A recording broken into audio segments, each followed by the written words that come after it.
Hi friends, అందరూ ఎలా ఉన్నారు? పోస్ట్ బేసిక్ బిఎస్సీ నర్సింగ్ సంబంధించి అఫీషియల్ నోటిఫికేషన్ అయితే రిలీజ్ చేశారనమాట మనకి.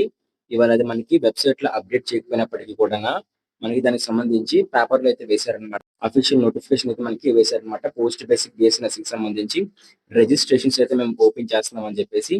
ఇప్పుడు కంప్లీట్ నోటీస్ చూడబోతున్నాము. దాంతో పాటు రిక్వైర్డ్ డాక్యుమెంట్స్ ఏంటి? రిజిస్ట్రేషన్ ఎప్పటి నుంచి స్టార్ట్ అవుతుంది? రిజిస్ట్రేషన్ సంబంధించి కావాల్సిన ఫీజ్ ఎంత అని చెప్పేసి తెలుసుకోబోతున్నాం అనమాట. సో ఇదే విధంగా పోస్ట్ బేసిక్ బిఎస్సీ సంబంధించి ఎప్పటికప్పుడు లేటెస్ట్ అప్డేట్స్ కోసం మన ఛానల్ ఖచ్చితంగా సబ్స్క్రైబ్ చేసుకోండి. అలాగే వీడియో లైక్ చేయండి. లైక్ చేసి పక్కన కనిపిస్తున్న హైప్ అనే బటన్ క్లిక్ చేస్తే వీడియో చాలా మంది రికమెండ్ అయితే అవుతుంది అన్నమాట. చాలా మంది కూడా తెలుస్తుంది పోస్ట్ బేసిక్ బిఎస్సీ సంబంధించి కౌన్సిలింగ్ స్టార్ట్ చేశారని చెప్పేసి. ఇక టాపిక్ అయితే వెళ్ళిపోతామండి. మరి ఇక్కడ అబ్జర్వ్ చేసినట్లయితే మనకి పేపర్లు అయితే వేశారనమాట. దీనికి సంబంధించి అడ్మిషన్స్ డాక్టర్ ఎన్టీఆర్ యూనివర్సిటీ అయితే కండక్ట్ చేయబోతున్నారు. పోస్ట్ బేసిక్ బిఎస్సీ నర్సింగ్ సంబంధించి ఆన్లైన్ అడ్మిషన్స్ అయితే ఎవ్రీ ఇయర్ కూడా మనకి డాక్టర్ ఎన్టీఆర్ యూనివర్సిటీ వాళ్ళే కండక్ట్ చేస్తారనమాట. అయితే దీనికి సంబంధించి post basic BSc nursing 2 year course అనమాట. 2 ఇయర్స్ డిగ్రీ కోర్స్ కి సంబంధించి సీట్స్ అనమాట. అది కూడా కాంపిటెంట్ అథారిటీ కోట, అంటే కౌన్సిలింగ్ ద్వారా ఎవరైతే జాయిన్ అవ్వాలనుకుంటున్నారో డాక్టర్ ఎన్టీఆర్ యూనివర్సిటీతో పాటు అఫిలియేట్ అయిన కాలేజెస్ లో, అంటే ఆంధ్రప్రదేశ్ లో మొత్తం అన్ని కాలేజెస్ లో అనమాట. సో మీరు అడ్మిషన్స్ ద్వారా జాయిన్ అవ్వాలనుకున్నట్లయితే ఖచ్చితంగా మీరు ఈ కౌన్సిలింగ్ అయితే మీరు పార్టిసిపేట్ చేయాలన్నమాట. ఈ కౌన్సిలింగ్ సంబంధించిన రిజిస్ట్రేషన్స్ అయితే మనకి రేపు అంటే 18th ఓపెన్ కాబోతుంది అనమాట. 18th మనకి 6 PM నుంచి కూడా మనకి ఓపెన్ 11 PM కల్లా కూడా 11 AM కల్లా కూడా మనకి ఓపెన్ చేస్తారనమాట. మార్నింగ్ 11 AM నుంచి కూడా మనకి వెబ్సైట్ అయితే మనకి అవైలబుల్ అయితే ఉంటుంది అనమాట. రిజిస్ట్రేషన్ చేసుకోవచ్చు. మనకి 22nd టైం అయితే ఇచ్చారనమాట. అంటే అప్రాక్సిమేట్ గా మనకి ఓన్లీ 5 days మాత్రం ప్రొవైడ్ చేశారు.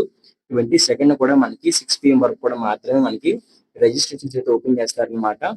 దాంతో పాటు మళ్ళీ మనకి 28th కూడా మనకి 25th కూడా మనకి ఓపెన్ చేసి 31st వరకు మనకి అయితే ఓపెన్ లో ఉంచుతారనమాట. అయితే రిజిస్ట్రేషన్ చేసుకున్నప్పుడు మనకి లాస్ట్ డేట్ వచ్చేసరికి ఇక్కడ 31st అనమాట. 31st కల్లా మీరు రిజిస్ట్రేషన్ చేసుకోవాలి. దాంతోపాటు రిజిస్ట్రేషన్ చేసుకోవడానికి అఫీషియల్ వెబ్సైట్ కూడా ఇక్కడ ప్రొవైడ్ చేశారు. అఫీషియల్ వెబ్సైట్ అయితే ఇదనమాట, డాక్టర్ ఎన్టీఆర్ .UHASASBA వాటిని అని చెప్పేసి. సో ఈ వెబ్సైట్ లో మీరు రిజిస్ట్రేషన్ చేసుకోవాలి. రిజిస్ట్రేషన్ సంబంధించి కావాల్సిన డాక్యుమెంట్స్ ఏంటి, అఫీషియల్ వెబ్సైట్ లింక్, సో దీంతో పాటు ఎలా రిజిస్ట్రేషన్ చేసుకోవాలి, రిజిస్ట్రేషన్ సంబంధించి మొత్తం ప్రాసెస్, అంటే కౌన్సిలింగ్ మొత్తం ప్రాసెస్ మన యూట్యూబ్ ఛానల్ వీడియోస్ రూపంలో తెలుస్తుంది అనమాట. సబ్స్క్రైబ్ చేసుకోండి. సో మీరు పోస్ట్ బేసిక్ బిఎస్సీ నర్సింగ్ అని చెప్పేసి లైక్ చేసి హైప్ అనే బటన్ క్లిక్ చేసి పోస్ట్ బేసిక్ బిఎస్సీ నర్సింగ్ అని చెప్పేసి కామెంట్ చేసినట్లయితే మరిన్ని వీడియోస్ అయితే మీకు కలపడానికి అయితే వస్తాయన్నమాట. అప్పటిదాకా thank you friends, bye. So మన టెలిగ్రామ్ ఛానల్ కూడా ఖచ్చితంగా జాయిన్ అవ్వండి. అలాగే సబ్స్క్రైబ్ చేసుకుని మన యూట్యూబ్ ఛానల్. సో ఈ వీడియోలో మీకు కాలేజ్ కోసం చెప్పబోతున్నాను అనమాట. అదే శాస్త్ర గ్రూప్ ఆఫ్ ఇన్స్టిట్యూషన్స్. సో వీళ్ళ దగ్గర ఉన్న బ్రాంచ్ వచ్చేసరికి మనకి బి ఫార్మసీ, ఫార్మసీ, ఫిజియోథెరపీ, ఇంకా నర్సింగ్ సంబంధించి కోర్సెస్ అయితే అవైలబుల్ ఉన్నాయండి.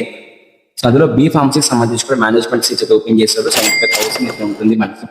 మరి ఈ 75లోనే మనకి hostel facility, college fees, mess facility అన్ని ప్రొవైడ్ చేస్తున్నారు అనమాట. సో ఆ కాలేజెస్ లో Sastra college of pharmaceutical education and research centre, Sastra physiotherapy college, Sastra college of pharmaceutical sciences for women అయితే ఉమెన్స్ కి బెస్ట్ కాలేజ్ అనమాట. అది ఏపీలోనే ప్లేస్మెంట్స్ వైజ్ కానివ్వండి, అలాగే ట్రైనింగ్ వైజ్ కానివ్వండి, బి ఫార్మసీకి బెస్ట్ ఆప్షన్ అనమాట ఉమెన్ కి అయితే.